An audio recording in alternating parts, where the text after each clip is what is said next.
Bonjour à tous et merci de votre participation.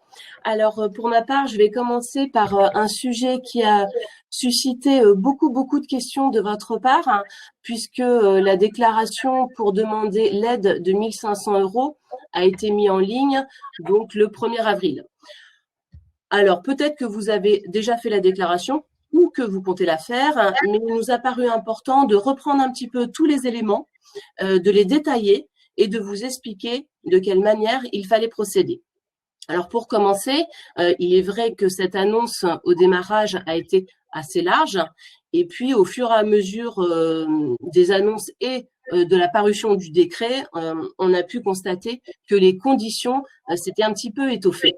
Pour commencer, cette aide de 1 500 €, alors pour qui elle est destinée? Eh bien, pour les TPE, les artisans, les commerçants, professions libérales, peu importe le statut, peu importe que vous soyez en entreprise individuelle, association, SASU, SARL, et peu importe également le régime fiscal ou social.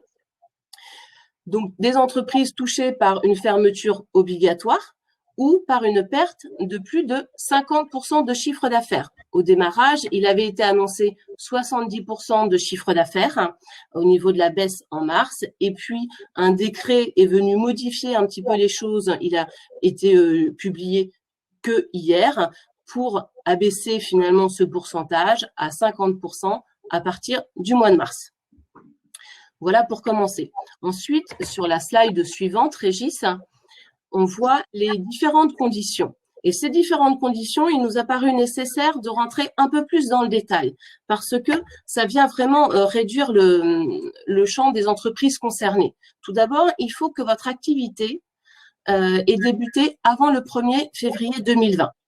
Cela exclut également les sociétés ayant déclaré une cessation de paiement au 1er mars 2020, que l'effectif soit inférieur ou égal à 10 salariés, que votre chiffre d'affaires soit inférieur à 1 million d'euros. 1 million d'euros, eh bien, cette base-là provient du dernier exercice clos. Ça veut dire que là, si vous êtes en clôture au 31/12, nous sommes au mois d'avril, le dernier exercice clos, ce sont bien les éléments du 31/12/2019. Il faut également prendre en considération le bénéfice imposable plus la rémunération donnée aux dirigeants et que la somme soit inférieure à 60 000 €. Alors, qu'est-ce qu'on entend par rémunération versée aux dirigeants? Il faut prendre également donc rémunération et cotisations sociales incluses si elles ont été déduites du bénéfice imposable. Donc ça, c'est quand même des éléments qui sont importants à retenir. On avait également communiqué sur le fait que si par ailleurs vous avez bénéficié d'au moins 2 semaines d'arrêt maladie, eh bien vous ne pouvez pas prétendre à cette aide. Donc c'est ce qui est un petit peu détaillé dans le sens où l'exclusion porte sur des personnes qui auraient bénéficié d'indemnités journalières de sécurité sociale perçues au mois de mars supérieures à 800 €. Il ne faut pas non plus être titulaire d'un contrat de travail à temps complet ou d'une pension vieillesse. Cela revient également à la mention qui a été faite sur le fait qu'il fallait que la société concernée soit votre activité principale. Et 2 autres choses ont été rajoutées, notamment que votre société ne soit pas contrôlée par une société commerciale. Donc, la notion de contrôle, c'est au sens du code de commerce, c'est le fait d'être détenu par une personne morale à hauteur d'au moins 40% des droits de vote. Et si vous voulez faire une demande concernant votre holding, alors il faut intégrer l'ensemble des éléments des sociétés détenues. Donc ça, c'est quand même important. Ce sont toutes les conditions que vous retrouvez au démarrage lorsque vous faites la demande de déclaration d'aide de 1 500 €. Ensuite, eh bien, comment ça se passe? Alors, sur la slide suivante, vous allez voir qu'il faut vous connecter sur votre espace particulier. Sur votre espace particulier, en haut, vous trouverez messagerie sécurisée. Vous allez ensuite dans écrire et là, vous avez donc un onglet qui s'affiche et qui vous indique « Je demande l'aide aux entreprises fragilisées par l'épidémie Covid-19 ». Et rappelez ensuite toutes les conditions dont je viens de vous parler et vous indiquez ensuite les coordonnées de votre entreprise avec le SIRET et l'IBAN de votre entreprise, bien sûr, pas le vôtre. Vous devez par la suite indiquer si soit votre entreprise a fait l'objet d'une fermeture obligatoire, soit vous avez perdu votre chiffre d'affaires d'au moins, alors pour l'instant, 70%, la déclaration est en ligne comme ça. Comme le décret vient de passer hier pour les 50%, bien la déclaration va être modifiée et vous pourrez y accéder et ainsi noter la diminution de 50%. Donc, indiquez le chiffre d'affaires. Dans la première case, vous avez donc la mention du chiffre d'affaires que vous avez réalisé en mars 2019. Si votre entreprise est nouvelle, est indiquée à ce moment-là la moyenne mensuelle du chiffre d'affaires que vous avez réalisé entre la création et jusqu'au 29 février. Et puis ensuite, vous indiquez le chiffre d'affaires que vous avez réalisé au mois de mars 2020. Une question que vous posez souvent, c'est « mais quel chiffre d'affaires déclaré? Est-ce que c'est mon chiffre d'affaires encaissé? Est-ce que c'est mon chiffre d'affaires facturé ?» Vous êtes bénéfices industriels et commerciaux, BIC, eh bien, c'est le chiffre d'affaires facturé.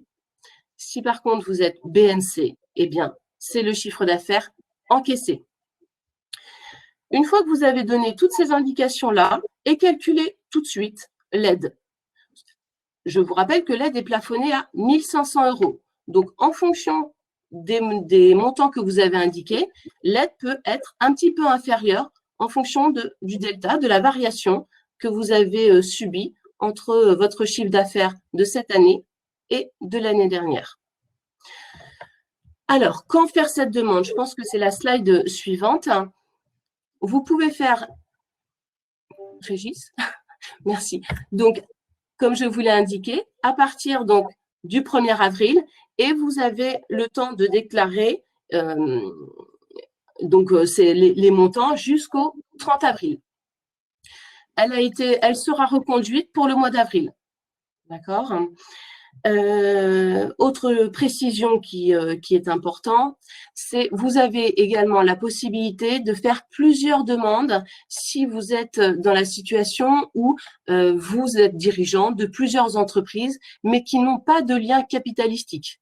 Sinon, je vous renvoie aux conditions d'avant avec les sociétés détenues qui en sont exclues. Par contre, vous êtes en entreprise et vous êtes en situation de cogérance, vous ne pouvez faire qu'une seule demande pour votre entreprise. Nous avons, vous verrez sur nos réseaux sociaux, on a publié une infographie qui reprend bien tous ces éléments et sur nos sites internet également de manière synthétique pour faire la demande. Pour terminer sur cette aide-là, vous pourrez, à partir du 15 avril, faire une demande complémentaire de 2 000 €. Cette déclaration se fera auprès de la région. On communiquera les éléments au fur et à mesure que nous les aurons. Si vous êtes dans l'impossibilité de régler vos créances exigibles à 30 jours, ou si vous avez eu un refus d'un prêt de trésorerie d'un montant raisonnable.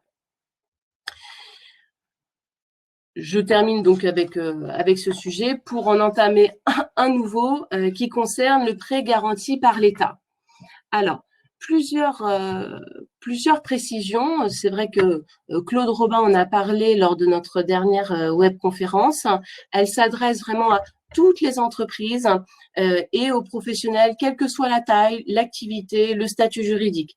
Par contre, en sont exclus, pour formuler cette demande-là, les SCI et les établissements de crédit et sociétés de financement.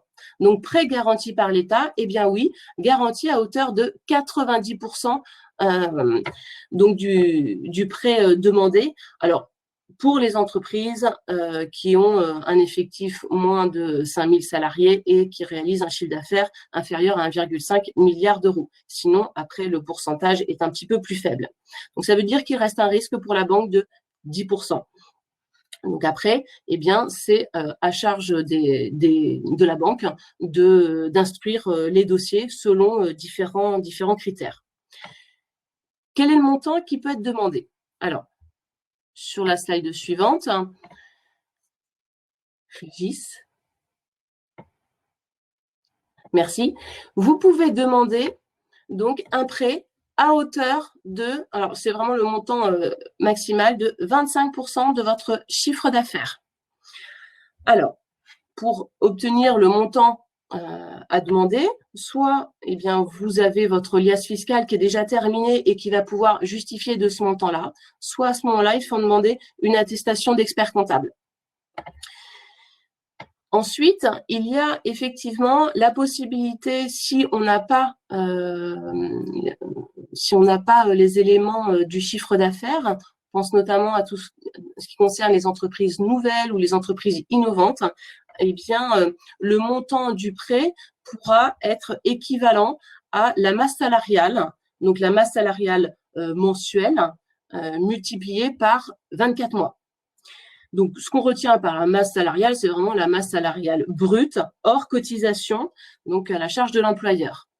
Les caractéristiques de ce prêt, eh bien, il n'y a aucun remboursement qui sera exigé la première année. Donc, il peut aller jusqu'à 5 ans. Par contre, dans les clauses du contrat, vous pouvez tout à fait demander un remboursement anticipé. Si vous souscrivez également à une assurance décès, l'assurance décès, elle, en l'occurrence, doit être payée dès la première année.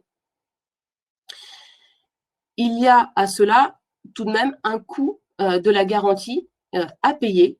Donc, c'est quand même un montant à ne pas négliger qui varie par contre entre 0,25% et 2% en fonction de la taille. Et le taux d'intérêt, eh bien, il est librement fixé par la banque avec, bien sûr, vous pouvez toujours négocier et en discuter avec elle pour le taux d'intérêt. Donc, voilà en ce qui concerne le prêt garanti par l'État. Donc, ces prêts-là, vous pouvez en faire la demande jusqu'au 31 décembre 2020. Et si toutefois, vous avez déjà fait des demandes, mais que vous n'avez pas été jusqu'à 25% du chiffre d'affaires, il vous reste quand même un delta que vous pouvez toujours demander si vous en éprouvez le besoin. Mais la deuxième demande ne peut pas se faire avant 30 avril. Voilà les petites précisions concernant le prêt garanti par l'État. Pour terminer, et ensuite je laisserai la parole à Aude, il nous semblait important quand même de vous faire part des négociations qui sont en cours entre l'Ordre des experts comptables et puis le gouvernement. Parce qu'on travaille ensemble et il y a des sujets pour lesquels il y aura encore des choses qui seront modifiées, notamment ce qui concerne le report des liasses fiscales. Pour l'instant, on a obtenu jusqu'au 31 mai, mais si le confinement perdure, il est vrai que les discussions continuent et sont en cours et on devrait au moins obtenir jusqu'au mois de juin, en théorie, c'est ce qui est demandé. Déclaration d'impôt sur le revenu, il y a déjà eu un report et donc maintenant, en fonction des départements, eh bien, le service de déclaration en ligne donc, va être ouvert à partir du 20 avril et en fonction des départements, eh bien, on aura jusqu'au 11 juin pour déclarer nos revenus. D'autres reports d'échéance et de paiement seront à venir. On vous les communiquera au fur et à mesure. Une modalité importante qui a été en ce qui concerne les déclarations d'impôt des déclarations de TVA pour le mois de mars, à déclarer en avril, eh bien, il a été obtenu une estimation possible du montant de TVA qui sera déclaré. Parce que effectivement, les pièces justificatives, on les a pas forcément. C'est une situation compliquée. Donc pour faciliter et compte tenu de l'incertitude, il va être possible de déclarer un montant forfaitaire de TVA, donc soit de 80% du montant déclaré en février, ou soit si l'activité est à l'arrêt ou enregistre une forte baisse, de 50% de la TVA payée en février. Voilà. Dernier sujet et en cours de négociation, c'est une demande qui a été faite pour assouplir et que les exigences formulées par les banques dans le cadre des PGE soient un petit peu plus homogènes, parce que pour l'instant, on commence à avoir de plus en plus de demandes de plans de trésorerie et il est vrai que ces actions-là sont un petit peu lourdes. Donc, c'est en cours de négociation. Voilà, j'ai terminé pour ma partie. Eh bien, Aude, je te laisse maintenant la parole. Merci. Merci Nathalie. Alors, rebonjour à tous. Aujourd'hui, je voulais vous faire part un petit peu d'une nouvelle actualité qui est plutôt intéressante pour vous. Donc, une ordonnance a été publiée donc, le 2 avril, donc hier. Vous en avez peut-être entendu parler via les différentes annonces gouvernementales, mais la prime exceptionnelle de pouvoir d'achat, donc l'APEPA ou prime Macron, peut désormais être versée sans accord d'intéressement. Alors, pour vous remémorer un petit peu les choses, donc cette prime avait été mise en place donc l'année dernière, reconduite cette année, mais conditionnée à la mise en place d'un accord d'intéressement. Et cette condition a été levée. Donc, vous avez désormais la possibilité de verser une prime totalement exonérée de cotisations sociales, donc 2 000 €, jusqu'au 31 août 2020. Alors, pour mémoire, cette prime peut être versée via un accord d'entreprise ou via une décision unilatérale de l'employeur. Alors, une décision unilatérale de l'employeur, c'est un simple document sur lequel vous allez indiquer les modalités d'octroi, les bénéficiaires et la date de versement. Alors, il a été notamment prévu dans cette ordonnance qu'un supplément de 1 000 € pouvait être versé par les entreprises qui, elles, avaient conclu un accord d'intéressement. Donc, ça veut dire que si vous avez déjà un accord d'intéressement en place, votre enveloppe est désormais non plus de 1 000 €, mais de 2 000 €. Ça veut dire que si vous avez déjà versé 1 000 €, vous pouvez verser 1 000 € supplémentaires. Si vous n'avez rien versé du tout et que vous avez donc cet accord d'intéressement, vous pouvez verser directement 2 000 €. Alors, un nouveau critère de répartition a également été mis en place qui permettait de tenir compte des salariés qui continuaient à travailler dans le cadre de cette crise sanitaire Covid-19. Maintenant, ce n'est pas un simple critère d'attribution, c'est-à-dire qu'on ne pourrait pas dire qu'on l'attribue uniquement à ces salariés qui continuent de travailler et pas aux autres. Ça peut simplement être un critère de majoration. C'est-à-dire que si vous décidez de verser 500 € à l'ensemble de vos salariés, qui bien entendu gagnent un salaire inférieur à 3 SMIC annuels, vous pourriez tout à fait ajouter une majoration de 200 € pour les salariés qui continuent à travailler pendant cette période de crise. Alors, on a quand même quelques interrogations par rapport à ce critère de répartition, parce qu'il ne faut pas que ce critère soit discriminatoire et effectivement, il faut tenir compte des cas de figure de vos salariés. Pourquoi ne sont-ils pas là à travailler? Est-ce que c'est des arrêts pour garde d'enfants? Est-ce que c'est des arrêts pour accident du travail ou maladie professionnelle? Donc, voilà, on attend quand même d'avoir quelques petites précisions par rapport à l'application de ce critère-là. Mais sinon, cette ordonnance a bien été publiée, donc elle est bien applicable. Voilà, donc c'est une bonne nouvelle dans cette période un petit peu difficile. Régis, est-ce que tu peux passer à la slide suivante? Merci. Alors, je voulais faire un tout petit rappel sur la loi d'urgence. Et surtout vous rappeler que cette loi d'urgence a été mise en place de façon déterminée. C'est-à-dire que cette loi d'urgence n'a vocation à s'appliquer que pendant cette période de crise sanitaire. Donc, a priori, elle devrait se terminer peut-être en août. Ça pourrait être repoussé en décembre, mais toutes les lois, les ordonnances, les décrets qui vont paraître dans le cadre de cette loi d'urgence n'auront qu'une durée limitée dans le temps, puisque c'est lié à cette crise sanitaire. Alors, vous avez certainement entendu parler des congés payés, de la faculté d'imposer des congés payés. Alors, ce n'est pas aussi simple.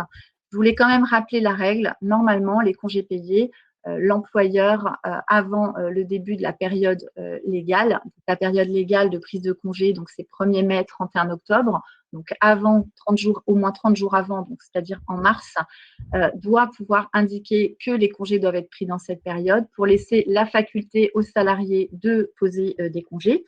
Ça relève bien entendu du pouvoir disciplinaire de l'employeur de décider de valider les congés des salariés. parce que pour des conditions organisationnelles ou autres, l'employeur peut très bien étaler la prise des congés payés de ses salariés. Mais vous ne pouvez pas, par contre, imposer la prise de congé en dehors de ce cadre-là, en fait. C'est les salariés qui posent, vous ouvrez la période, les salariés posent, ensuite vous acceptez ou validez en tenant compte de certains critères familiaux, notamment des salariés. Là, avec cette loi d'urgence, il a été mis donc la faculté de pouvoir imposer la prise de 6 jours de congé avant de passer en activité partielle pour les entreprises. Cette possibilité d'imposer 6 jours de congé aux salariés est conditionnée à la mise en place d'un accord de branche ou d'un accord d'entreprise. Alors, c'est très important parce que donc un accord de branche, c'est-à-dire qu'il faudrait que votre convention collective puisse évoluer et prévoir cette disposition-là. Et un accord d'entreprise, ça implique une consultation du CSE ou un référendum avec vos salariés si vous êtes dépourvu de CSE, avec un procès verbal, un vote, puis un dépôt à la directe, un enregistrement à la directe. Donc, c'est quand même une procédure qui est assez lourde. Donc, on s'est vraiment posé la question de l'intérêt de cette procédure. En fait, je pense que beaucoup d'entreprises sont inquiètes parce que il faut, même si on est en période de crise, il faut aussi envisager la reprise de l'activité. Et effectivement, on pourrait tout à fait se dire que d'avoir des salariés qui prévoient de prendre des congés cet été alors qu'on prévoit une reprise de l'activité, ça peut être une contrainte pour l'employeur. Et cette loi avait pour vocation de permettre à l'employeur d'imposer voilà, une petite partie des congés. Parce que 6 jours de congé, c'est 6 jours de congé ouvrables, donc c'est une semaine de congé. Alors, les règles sont différentes s'agissant des RTT. Donc, les RTT, ce sont les jours de repos qu'on acquiert dans le cadre d'une annualisation, par exemple, du temps de travail. Donc, ça relève soit d'un accord d'entreprise, soit de la convention collective. Ou on a le cas des forfaits jours qui ont d'office des jours de repos, puisque le forfait maximum est de 218 jours par an, donc ce qui implique à peu près 9 à 10 jours de repos annuellement. Donc, la règle pour imposer des RTT, dans le cadre de cette loi d'urgence, est que l'employeur, désormais, peut imposer 10 jours de RTT. Donc, RTT forfait jour ou RTT dans le cadre d'un accord. Et ça, sans avoir l'accord du salarié et moyennant un simple délai de prévenance d'une journée. Voilà. Donc, bien entendu, je le rappelle, on est dans le cadre de cette loi d'urgence. Régis, est-ce que tu peux passer à la slide suivante, s'il te plaît? Régis? Régis? Voilà. Du coup, toujours sur cette loi d'urgence, toujours dans ce cadre, dans ce contexte bien particulier, il a été prévu des dérogations possibles sur la durée du travail et les repos. C'est-à-dire que, en théorie, dans le droit du travail, la durée maximum est de 48 heures par semaine ou 44 heures sur 12 semaines consécutives. Il va être possible de déroger à ces durées maximum jusqu'à 60 heures et de déroger au repos dominical qui est quand même assez strictement encadré via cette loi d'urgence, mais uniquement pour des secteurs qui seront concernés et nécessaires à la vie économique et sociale. Alors aujourd'hui, on attend un décret qui va nous donner précisément la liste de ces secteurs concernés. A priori, on pense qu'il y aura la grande distribution, ça c'est évident. Après, on pourrait tout à fait aussi imaginer que la plupart des commerces puissent en bénéficier en toute logique, puisque après cette période de confinement et de crise, il y a peut-être des stocks à écouler et il faut un petit peu redynamiser les ventes. On attend le décret et on vous tiendra bien entendu informé des suites. Pour mémoire, nous suivons l'actualité que nous filtrons préalablement avec Nathalie Ménoir et Nathalie Cadiet et que nous vous retransmettons sur nos fils des sites Amaris, ECL et Touche pas à la paye sur le fil Covid-19. Donc, ça vous permet d'avoir vraiment une actualité en temps réel. Je voulais revenir aussi sur le traitement des arrêts maladie pendant la période de crise. C'est un petit peu particulier puisque voilà, il faut distinguer l'arrêt maladie du salarié qui est malade, soit par rapport au Covid-19 ou pour d'autres pathologies, et les deux nouveaux arrêts de travail qui ont été mis en place pendant cette crise et qui ne sont pas délivrés par un médecin du travail. Donc, on a l'arrêt pour garde d'enfants, d'accord, qui relève d'une simple déclaration de l'employeur, qui concerne les salariés qui doivent garder leur enfant et dont le poste de travail ne permet pas le télétravail. C'est d'ailleurs pour ça que l'employeur a la main pour faire cette déclaration. Et l'autre arrêt, c'est l'arrêt pour personnes fragiles, donc, qui a été mis en place sur le site d'Amélie. Donc là, c'est le salarié lui-même qui peut s'auto-déclarer en arrêt de travail, mais uniquement s'il est dans le cadre d'une des pathologies qui est considérée comme dangereuse en cas d'affection au coronavirus. Alors, ces deux arrêts de travail spécifiques ont du coup des conditions d'indemnisation qui sont les mêmes qu'en arrêt de maladie, mais n'ont pas forcément les mêmes conséquences, notamment par rapport à l'articulation avec le chômage partiel. Donc, je vais y revenir juste après. Je voulais juste vous préciser juste avant que pour les arrêts de travail, il a été décidé pendant la période de crise qu'il n'y aurait pas de délai de carence, c'est-à-dire que la sécurité sociale indemnisera le salarié au premier jour d'absence et ensuite l'employeur indemnise lui aussi, complète le salaire, complète cette indemnisation, idem, sans délai de carence et depuis le 26 mars, sans condition d'ancienneté. Puisque pour bénéficier des maintiens de salaire, que ce soit dans le cadre du Code du travail ou dans le cadre de la convention collective, en théorie, il faut avoir 1 an d'ancienneté. Après, il y a des cas de figure différents selon les conventions collectives, mais en général, c'est 1 an d'ancienneté. Donc, cette condition d'ancienneté a été levée. Donc, tous les arrêts depuis le 26 mars sont bien indemnisés, à la fois sans carence, indemnisés par la sécurité sociale et l'employeur et sans condition d'ancienneté. Donc, je reviens donc sur l'articulation avec le chômage partiel. C'est un sujet qui est assez important parce qu'on a eu beaucoup de questions de nos clients sur est-ce que si mon salarié est en arrêt de travail pour garde d'enfants, est-ce que je dois le renouveler ou est-ce que je peux le mettre en chômage partiel? Voilà, la question est assez subtile.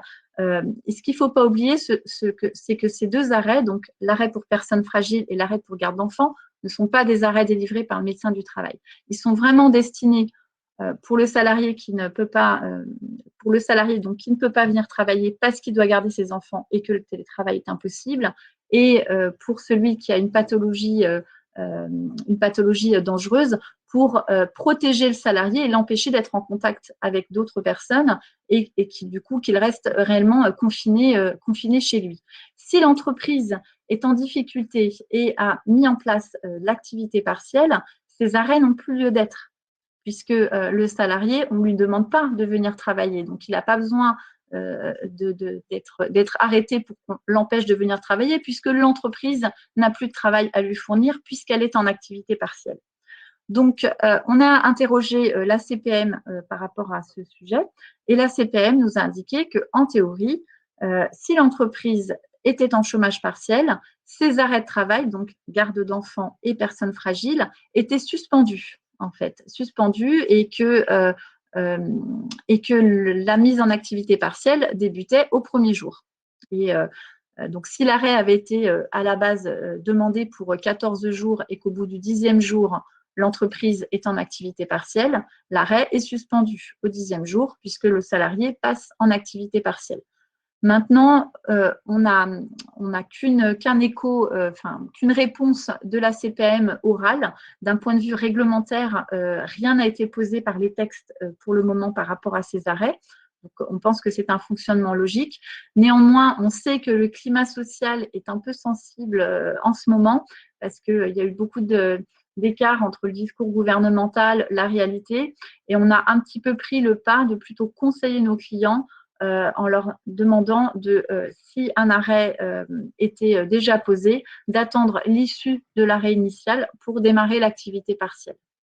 Voilà, donc c'est-à-dire que si votre salarié a pris un arrêt pour garde d'enfant, vous a demandé un arrêt pour garde d'enfant pour 14 jours, démarrez le chômage partiel pour ce salarié qu'à l'issue des 14 jours. Voilà, et ne pas stopper l'arrêt parce qu'effectivement, les conditions d'indemnisation vont être différentes.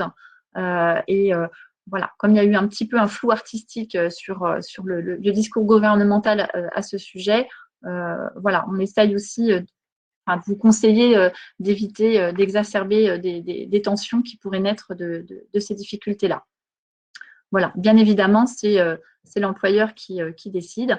Et de toute façon, on suit de très près toute cette actualité-là pour vous tenir informé de l'évolution réglementaire à ce titre.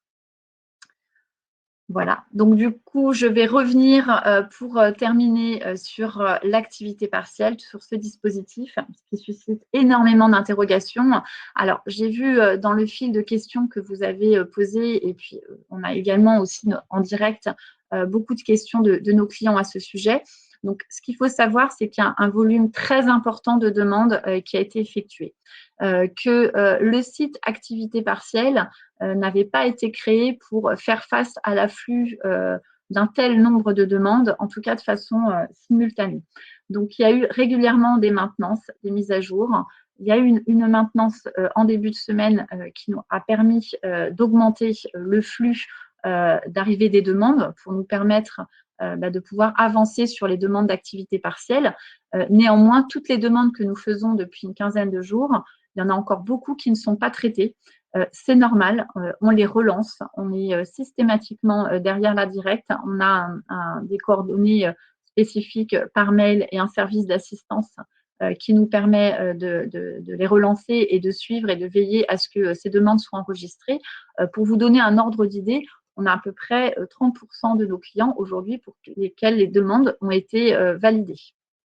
Donc, vous voyez, il y a encore 70% et je vous assure qu'on travaille vraiment de toutes nos forces pour avancer parce que on sait très bien que c'est extrêmement anxiogène pour vous. Donc, voilà. Au niveau donc, du dispositif, pour revenir un petit peu dessus, donc ce dispositif, il est applicable pour tous les salariés, donc CDI, CDD. Alors, ce qui implique pas les stagiaires, parce que les stagiaires ne sont pas des salariés, les mandataires sociaux qui ne cumulent pas leur mandat social avec un vrai contrat de travail. Alors, je dis vrai contrat de travail parce que qui dit contrat de travail dit lien de subordination, cotisation au chômage. Donc, si on ne rentre pas dans ce cadre-là, effectivement, le mandataire social, au titre de son mandat social, ne peut pas bénéficier de l'activité partielle. Malgré tout, ce dispositif était quand même très restreint puisque beaucoup de catégories de salariés ne pouvaient pas en bénéficier et du coup l'employeur non plus en termes d'aide. Ça a été revu donc, dans le cadre de cette loi d'urgence puisque désormais les forfaits jours, les salariés en forfait jour peuvent en bénéficier, que l'activité soit totalement arrêtée ou soit partielle. C'est-à-dire, on peut très bien avoir un maintien d'activité à 50%, par exemple. Donc, les VRP peuvent y avoir droit aussi. Alors, sauf exception, pas les VRP multicartes. Les VRP multicartes, c'est des VRP qui travaillent pour plusieurs entreprises, qui sont payées exclusivement à la commission et qui, eux, ne rentrent pas dedans puisqu'il y a un statut un petit peu particulier. Donc, les pigistes, les assistants maternels, et les salariés employés à domicile, eux, peuvent désormais en bénéficier. Alors, dans les ordonnances qui sont parues derrière cette loi d'urgence, le secteur d'activité du transport routier a négocié la prise en compte des heures d'équivalence parce que pour mémoire, le chômage partiel, c'est limité à 35 heures. C'est-à-dire à la durée légale du travail. Ça veut dire que toutes les entreprises qui pratiquent des horaires au-delà de 35 heures, je pense notamment à la restauration, à d'autres secteurs d'activité sur 39 heures, l'indemnisation à la fois de l'employeur et de l'État se fera sur 35 heures.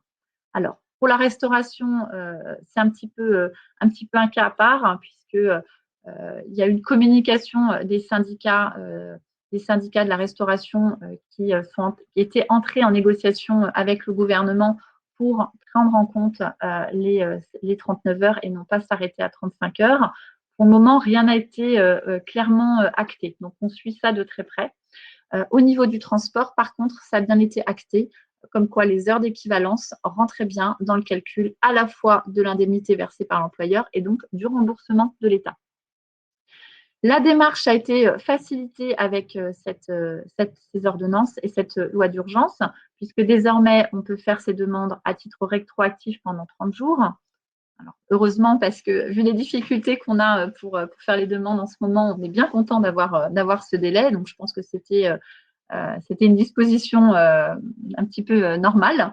Au niveau de l'indemnisation de l'employeur, il y a eu quelques évolutions. En fait, le salarié, lui, va percevoir une indemnisation de son employeur qui équivaut à 70% de son salaire brut, donc 84% de son salaire net, sauf convention collective plus favorable. Ça peut être le cas, par exemple, de la Syntec, ce que je cite comme exemple.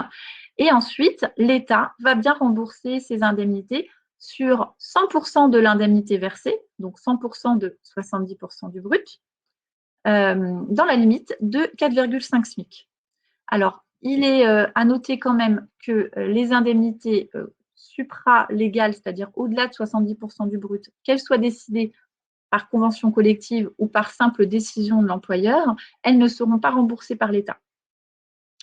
Voilà, donc il faut quand même avoir ça en tête. Néanmoins, ça reste quand même intéressant pour l'employeur puisqu'il n'y a pas de cotisation sociale sur les suppléments qui sont versés. On en avait déjà parlé lors de nos précédents webinars puisqu'on s'était basé sur une circulaire de 2013 pour indiquer qu'a priori, il ne pouvait pas y avoir de cotisation sociale sur les indemnités supérieures à 70% du brut, notamment quand on veut garantir 100% du net à ses salariés. La problématique qu'on avait, c'est que cette circulaire n'était pas forcément opposable à l'URSSAF et on pensait qu'il y avait quand même un petit risque, mais qu'on avait en tout cas pris le parti de conseiller de prendre. Et là, dans l'ordonnance qui a été publiée donc, le week-end dernier, il a bien été acté de façon très claire que ces indemnités ne seraient pas soumises à cotisation sociale. Donc, si vous souhaitez maintenir le salaire à 100% de vos salariés, vous pouvez le faire. Il n'y aura pas de cotisation sociale sur ce supplément. Certes, vous serez indemnisé que sur les 84% du net ou les 70% du brut. Il y aura quand même un reste à charge de l'entreprise, mais qui sera amoindri du fait de cette exonération de cotisation. Dernier point pour cette ordonnance, dans le cadre de cette loi d'urgence, le remboursement de l'ASP, puisque c'est l'ASP qui effectuera les remboursements après avoir effectué les déclarations mensuelles des heures chômées de vos employés. Ce remboursement sera fait sous un délai de 12 jours. Donc, c'est ce qui a été acté par le gouvernement. Voilà, donc c'est le dernier point. Si vous avez d'autres questions, n'hésitez pas à les poser sur le fil. Et puis, suivez surtout notre fil Covid-19 sur les sites ECL, Amaris et TPLP, puisque nous suivons de très près toute cette actualité. Merci beaucoup. Oui, merci Aude. Je vais parler encore 2 minutes, ça va peut-être le temps de quelques questions sur le chat. Effectivement, la plupart d'entre vous êtes clients Amaris Group, que ce soit CL Direct, Amaris Contact ou Touche pas à la paye. Donc vos collaborateurs habituels, bien entendu, restent disponibles. On est tous en télétravail. Ceux qui ne sont pas clients, on vous invite, comme le dit Aude, à suivre nos fils d'actualité. On espère qu'ils peuvent vous renseigner au maximum. Donc n'hésitez pas à nous suivre sur les réseaux. Inscrivez-vous. Donc on a une session, on est a priori sur une session hebdomadaire aujourd'hui, cette webconférence. Donc il y en a une prévue la semaine prochaine. N'hésitez pas à déjà vous y inscrire, même si vous n'êtes pas sûr d'y assister, au moins vous aurez accès au replay. Puis si vous visionnez cette vidéo via YouTube, n'hésitez pas également à poser vos questions en commentaire. On essaiera d'y répondre le plus rapidement possible. Je vois qu'il y a encore, je ne sais pas s'il y a encore peut-être quelques petites questions, mais on a pas mal débordé. Donc je pense qu'on... Pas de ma faute. Ah non. En tout cas, bon week-end à vous. Prenez soin de vous. Restez chez vous, évidemment. Et puis, à très bientôt. Merci beaucoup. Merci à tout le monde. Bon week-end. Merci. Bon week-end, au revoir.